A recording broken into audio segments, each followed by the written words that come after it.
আন্দোলন ছাত্র সমাজ যে আন্দোলন ডেকেছে আজ নবান্ন চলো অভিযান, আমরা এখানে কেউ কেউ ছাত্র আছি, কেউ কেউ ছাত্রের অভিভাবক আছি, আমরা সবাই মিলে আজকে নবান্ন অভিযানে যাচ্ছি। আমরা দেখতে পাচ্ছি গত কয়েক বছর ধরে এই পশ্চিমবঙ্গে যেভাবে নারী নির্যাতন হচ্ছে, একের পর এক হচ্ছে, এবং এই পশ্চিমবঙ্গে যে সরকার আছে, পশ্চিমবঙ্গের সরকার সবসময় এই নারী নির্যাতনে যারা দোষী তাদেরকে চাপা দিয়ে দিচ্ছে, তাদেরকে দোষী সাব্যস্ত করছে না, তাদেরকে যে যেন তেন প্রকারে যাই না কেন, নিশ্চয়ই তাদের মাথার উপর হাত আছে। কিন্তু আজকের এই আন্দোলনে পুলিশ কোনোভাবেই কাউকে যেতে দেবে না, সেই ক্ষেত্রে কি করবেন আপনারা? দেখুন, পুলিশ যদি না যেতে দেয় তার মানে এটা বলবো এটা আমাদের পশ্চিমবঙ্গ সরকারের একটা বড়সড় ষড়যন্ত্র। তিনি বুঝে গেছেন যে ছাত্ররা যদি এক হয় তাহলে তার অবস্থা কি হতে পারে। আজ ছাত্ররা জেগেছে, সমাজ জেগেছে, সাধারণ মানুষ জেগেছে, কিন্তু এখন তো তারা আর বসে থাকবে না, সবকিছুর একটা শেষ থাকবে।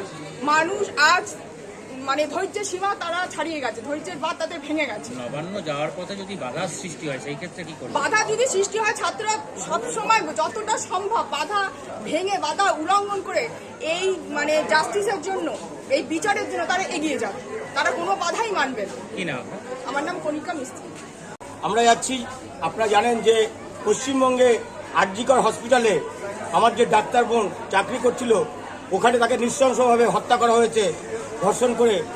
আমরা তার জাস্টিস চাই, আমরা জাস্টিস চাই, কারণ আমরা দেখেছি ঘটনা ঘটার পর আমাদের যে রাজ্যের মুখ্যমন্ত্রী, উনি সেদিন থেকেই ওই কলেজের যে প্রিন্সিপাল ছিল, সে তার দিকে যখন ওখানকার ডাক্তার আঙুল তুলছিল, তাকে আড়াল করার জন্য মুখ্যমন্ত্রী প্রথম দিন দিয়ে লেগে রয়েছে। সে তার দায়ভার নিজের ঘাড়ে নিয়ে তার চাকরি থেকে সে পদত্যাগ করে পরে সকাল থেকে যখন পদত্যাগ করে, মুখ্যমন্ত্রী তাকে 4টের সময় নিয়ে আর একটা কলেজের তাকে প্রিন্সিপাল করে।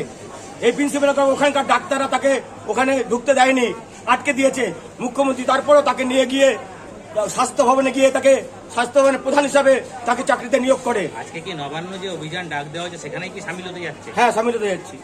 কি দাবি রাখবেন? আমরা দাবি রাখবো, বিচার চাই। এই মুখ্যমন্ত্রী কোনো নারীদের উপর কোনো সুরক্ষা নেই, নারীরা যেন সুরক্ষা পায়, নাহলে মুখ্যমন্ত্রী তার চেয়ার থেকে সরে যাক। পুলিশ যেভাবে ব্যবস্থা নিয়েছে, কোনো আন্দোলনকারীকেই আজকে নবান্নে যেতে দেবে না, তাহলে কি করবে? আমরা চেষ্টা করবো আন্দোলনকারী যেতে দেবে না, আমরা যাবো তো। আমরা ছাত্ররা ডাক দিয়েছে, আমরা অভিভাবকের ছাত্রদের পাশে থাকবো। আপনারা কার? আমরা ছাত্রের অভিভাবক। আপনারা সবাই একত্রিত হবো। কি নাম আপনার? বাদল কুন্ডু।